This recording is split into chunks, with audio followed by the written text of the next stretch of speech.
We are continuing our 2025 Grammy Award coverage. We're going through the categories, we're predicting winners, all while giving some Grammy history. And we'll continue to do so as we near the date of the ceremony, which is right around the corner, February 2nd. And in this video, we are finally getting into the major categories. Now, there are 4 major categories. There's Album of the Year, Record of the Year, Song of the Year, and this one that we're covering in this video, Best New Artist. Now, Best New Artist actually has the distinction of being the only Grammy category that an artist can only win once, and you can only be nominated once in this category. And if you look up and down the list, you find some of the who's who throughout modern music history. Several of the biggest artists were once either Best New Artist winners or at least nominated for Best New Artist. The Beatles won it in 1965, Mariah Carey won it in 91, Alicia Keys won it in 2002, Amy Winehouse in 2008, Billie Eilish won it in 2020, and Billie Eilish that year took home I think all of the major categories. Every now and then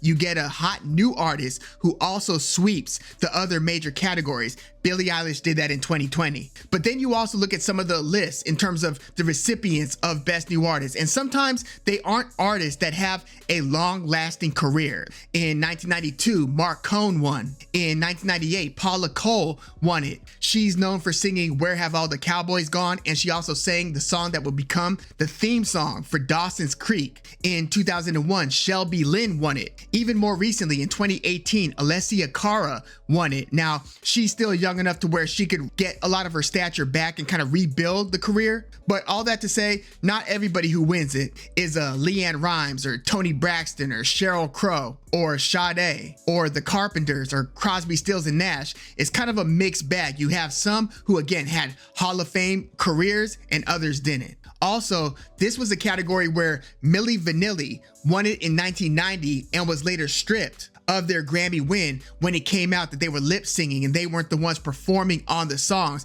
It was a huge scandal. They actually have an excellent documentary about the Milli Vanilli story and kind of the mastermind behind Milli Vanilli, as well as the mastermind behind Boney M. Frank Farian actually just died, I believe, last year. But yeah, it was a really interesting story. Again, the documentary covered it really well. I did a short video on the same thing. But yeah, that's the only instance that I know of where somebody was stripped of their Grammy. Now, the most recent winner of this award was Victoria Monet, who she used to be a songwriter for Ariana Grande, and she delivered her own solo album. And I really liked Victoria Monet's album, but I was really surprised that she won it. I mean, this was the same year that Ice Spice, who was like a bigger name at least, and Jelly Roll, they were nominated, but the winner again was Victoria Monet. A bit of a surprise. The year before that, I was also surprised because Samara Joy beat out Anita, Omar Apollo, Wet Leg, who won a couple awards in the alternative categories that same year. So yeah, I was a little bit surprised that Victoria Monet and Samara Joy, I looked at them as kind of being underdogs in that category. Now, the 2 years prior to that, I was less surprised because Olivia Rodrigo won it in 2022, and the year before that, Megan Thee Stallion won it, and then the year before that, Billie Eilish won it. And I say that it was no surprise because usually if you've got somebody who became an actual star that year, not that they started to build their profile and got some music credibility or built a cool following. No, I'm talking about the instances where somebody within a year of them arriving on the big stage, they instantly become a big star. Billie Eilish, Mariah Carey, Adele. So usually if there's a star among the nominees, I usually think that that star is going to win it because they truly crossed over, and it wasn't a matter of, oh, is this artist coming out with a better album than that artist? It's like, no, we've got a star and then we've got a lot of good artists. Not that the biggest star in the moment out of the nominees always wins it, but that's usually who I'll favor. So without further ado, let's get to this year's nominees. We've got Benson Boone, we've got Sabrina Carpenter, Doechii, Khruangbin, Ray, Chappell Roan, Shaboozey, and Teddy Swims. Benson Boone is a singer-songwriter. He had a huge hit with Beautiful Things. Usually that helps. If you're a young emerging artist who just comes with a smash hit, yeah, that usually elevates you quickly. Sabrina Carpenter, probably the biggest star in this whole bunch. And it's interesting, she wasn't an overnight success. Like, she was kind of like a child actor slash musician. She ended up, years down the road, she would become the opening act on Ariana Grande's tour. And then most recently, 2023, 2024, she was an opening act for Taylor Swift on the Eras tour. Doesn't get any bigger than that. So yeah, you could imagine why she became such a huge name. Not to say that she wasn't viral before that. That's why she was chosen to join her on the tour. But she had a viral hit years into her career, really. I mean, her career, I would say her music career started around 2014. She had a moderately successful single like in 2021 called Skin, and then she had two slightly bigger hits from her album Emails I Can't Send. Those songs were Nonsense and Feather, but then her huge breakthrough came with the song Espresso, and then those were followed up by arguably even bigger singles. Please, Please, Please, not to be confused with the James Brown song by the same name, and then another song called Taste. All three of those, Espresso, Please, Please, Please, and Taste, huge hits for Sabrina Carpenter. But yeah, I would say she's clearly the biggest star out of these nominees this year. Then we've got Doechii, who really made a splash in the rap world. She just proved to be ultra creative, always kind of doing something a little bit different, a little bit experimental, a little bit off kilter. Her creativity and her willingness to take chances in her content, in her visuals, I just really appreciate her artistry, and it's fitting that she's on the label TDE, the same one that brought you Kendrick Lamar and other really good artists. But yeah, Doechii had a release called Alligator Bites Never Heal that started to pick up a lot of momentum, but she also had a very popular Tiny Desk concert. And again, every time she's given an opportunity to be visible, she does something that you'll remember, quite frankly. So yeah, Doechii definitely belongs among these nominees. There's also Khruangbin, which I know some of you fans of Khruangbin who've been fans for years are like, wait a second, best new artist? I mean, I've known Khruangbin since like 2017, 2016. Khruangbin's been around for a while, but the way that they determine or define new artists is when you break out and you in the mainstream public, which, I mean, they had a collab album or EP with Leon Bridges back in 2020. I remember liking their 2018 album. So they've been around a while, but they're, I guess, chosen as one of the best new artists this year. But yeah, they're kind of like a psychedelic desert rock or psych funk artist. Really cool band with a very signature sound, even though sometimes if you listen to a lot of like 70s psych rock, psych funk, you'll hear some, especially international bands, that will remind you of Khruangbin's sound. Then there's Ray, a very talented songwriter slash singer who just released her debut album in 2023, My 21st Century Blues. Now, Ray is almost as known as a songwriter as she is an artist. Like, she co-wrote songs with Beyonce, Charlie XCX, John Legend. So she kind of paid her dues and is now blossoming as an artist in her own right. And interestingly, she's actually the only non-American in this Best New Artist list of nominees. Everybody else is American. She's from London. Then there's Chappell Roan.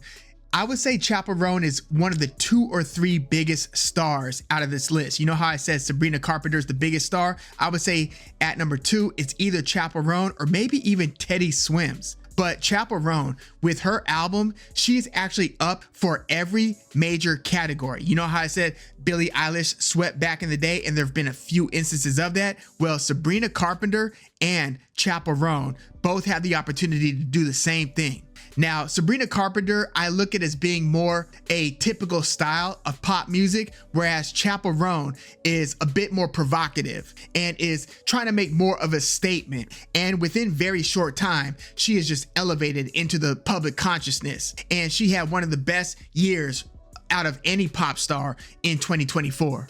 Then there's Shaboozey, who's a rapper slash country singer slash Americana singer. He was featured multiple times on Beyonce's Cowboy Carter. But what really got him going, I mean, he's another one of these artists who's been around for a while, releasing music, not to a huge audience, relatively unknown for a few years. And then seemingly out of nowhere, he drops the ultra viral bar song Tipsy, which was a country-ish mixed with, I guess, a little T-Pain-ish cover or rendition of a Jaquan song from like the 2000s, Tipsy. Everybody in the club getting tipsy. So that song was so viral that it got Shaboozey from being an unknown to just about everybody known. And he had a successful album this year. Then there's Teddy Swims, who I would say probably has the most impressive voice. Just singing wise, I would say the two best singers out of this list might be Teddy Swims and Ray. Let me know if you agree or disagree with that. But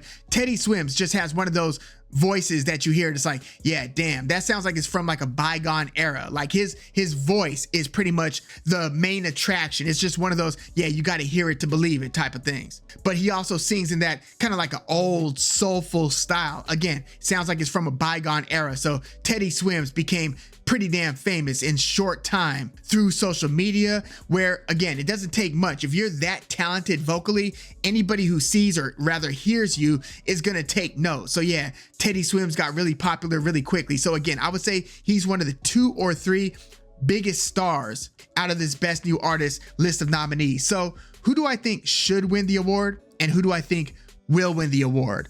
Now, in terms of who I listen to the most, it's Khruangbin, but that's not what this is about. I'm just into that kind of psych rock, funk, you know, that interesting genre of music, but I don't think they have much of a chance. I think that really the only people who have a strong chance here are Sabrina Carpenter. I think that she's probably the front runner, and then Chappell Roan, Teddy Swims, and then I think that there's an outside chance that Doechii might actually win it. I don't think that she's gonna win it, but something tells me that something crazy could happen. Again, I've been surprised by the last 2 winners in this category, but I actually think that because of how interesting the album was, you know, especially for being like pop music, Chappell Roan, I would like to see Chappell Roan win this one. I was pretty impressed by her album, but I mean, if I had to bet on who's gonna win this one, if I really had to try to get a prediction down, I would say they're gonna go with Sabrina Carpenter. I just think that when you've elevated and become that big of a star,